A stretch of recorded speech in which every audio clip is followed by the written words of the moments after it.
जय हिंद दोस्तों। छोटी सी उम्र, खिलौनों के साथ खेलने और काठ के घोड़े पर बैठने की उम्र। इसी छोटी सी उम्र में कोई तलवार को अपना दोस्त बना ले और घोड़े को अपना साथी, तो आप क्या कहेंगे? देश की आज़ादी की वो सपना देखने लगे और महाराजा शिवाजी के रास्तों पर चलने की बात करें तो आप क्या कहेंगे? एक सच्चा देश प्रेमी ऐसा सपने देखने वाली एक लड़की थी, छोटी सी लड़की, 10-12 साल की लड़की, जो आगे चलकर एक ऐसी शासिका बनी जिसने ब्रिटिश हुकूमत को चुनौती दी। हम बात कर रहे हैं द क्वीन ऑफ रानी लक्ष्मीबाई की। तो छोटी उम्र और बड़ी जिंदगी के आज के इस एपिसोड में बात इन्हीं की करेंगे। आपका इस एपिसोड में स्वागत है और मुझे उम्मीद है आप इस वीडियो में अंत तक बने रहेंगे। मेरा नाम दीपेश ओझा, आप देख रहे हैं दीपेश ओझा यूट्यूब चैनल। चलो शुरू करते हैं। झांसी की रानी, जिन्हें रानी लक्ष्मीबाई के नाम से जाना जाता है। लक्ष्मीबाई का जन्म वाराणसी में 19 नवंबर 1828 को हुआ था। उनके बचपन का नाम मणिकर्णिका था, लेकिन उन्हें प्यार से मनु कहा जाता था। उनके माताजी का नाम भागीरथी बाई था। वह एक सुसंस्कृत, बुद्धिमान और धर्मनिष्ठ स्वभाव की थीं। और लक्ष्मीबाई के पिता का नाम मोरोपंत तांबे था। मोरोपंत जी एक मराठी थे और वह बिधोर जिले के पेशवा बाजीराव द्वितीय के अधीन युद्ध के कमांडर थे। जब मनु 4 साल की थी तब उनकी मां का निधन हो गया।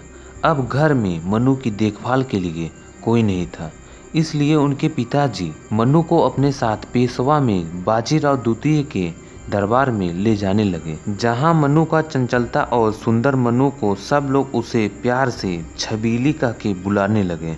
मनु घर पे ही पढ़ी लिखी, वे पढ़ने लिखने में सक्षम थी। बचपन में अपनी उम्र के अन्य लोगों की तुलना में अधिक स्वतंत्र थी।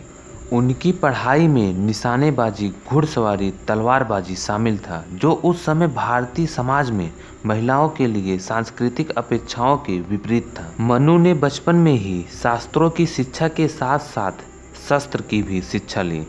मात्र 14 साल की उम्र 1842 में उनका विवाह झांसी के मराठा शासित राजा गंगाधर राव नेवालकर के साथ हुआ और इस प्रकार वे झांसी की रानी बनी। विवाह के बाद उनका नाम लक्ष्मीबाई रखा गया। सितंबर 1851 में रानी लक्ष्मीबाई ने एक पुत्र को जन्म दिया, परंतु 4 महीने की उम्र में ही उसकी मृत्यु हो गई। सन 1853 में राजा गंगाधर राव का स्वास्थ्य बहुत अधिक बिगड़ जाने पर उन्हें एक बच्चा एडॉप्ट करने का सलाह दिया गया, क्योंकि अंग्रेजों ने उस समय एक कानून लेके आए थे, राज्य हड़प नीति, यानी डॉक्ट्राइन ऑफ लैप्स। यह विस्तारवादी नीति थी। कंपनी के गवर्नर जनरलों ने भारतीय राज्यों को अंग्रेजी साम्राज्य में मिलाने के उद्देश्य से कई नियम बनाए।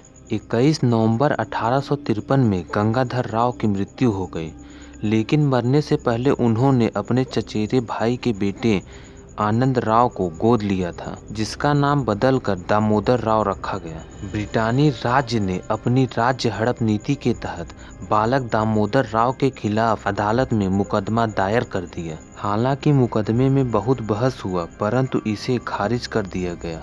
ब्रिटानी अधिकारियों ने राज्य का खजाना जब्त कर लिया और उनके पति गंगाधर राव के कर्ज को रानी के सालाना खर्च में से काटने का फरमान जारी कर दिया।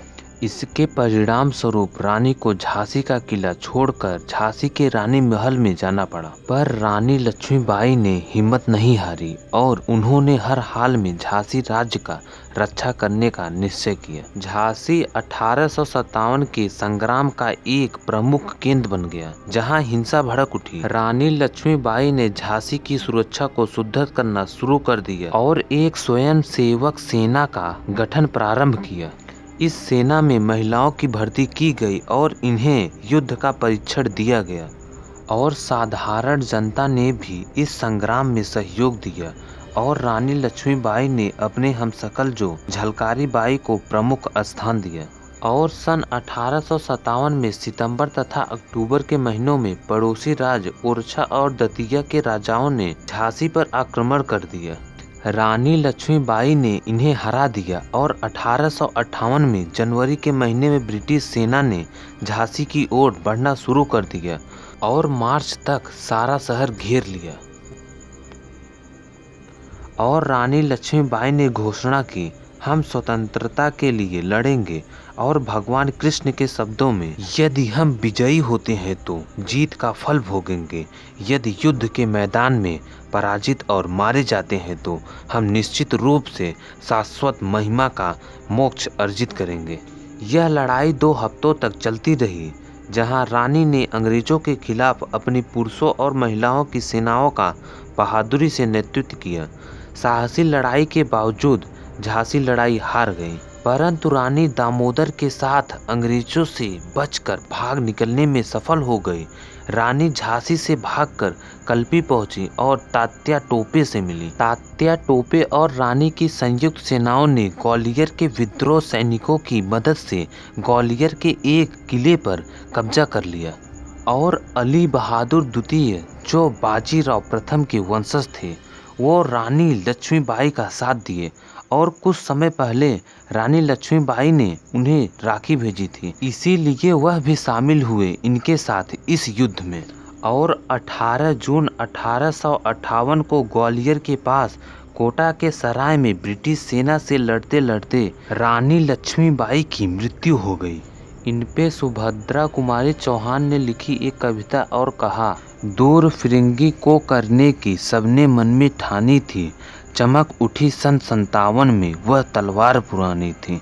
बुंदेलो हरि बोलो के मुँह हमने सुनी कहानी थी, खूब लड़ी मर्दानी वो तो झांसी वाली रानी थी। तो यह वीडियो आपको कैसा लगा आप कमेंट बॉक्स में ज़रूर बताइए। यह थोड़ा सा भी इन्फॉर्मेटिव लगा हो तो चैनल को सब्सक्राइब ज़रूर करें। तो मिलते हैं किसी नए और टॉपिक पे वीडियो लेके, तब तक के लिए जय हिंद।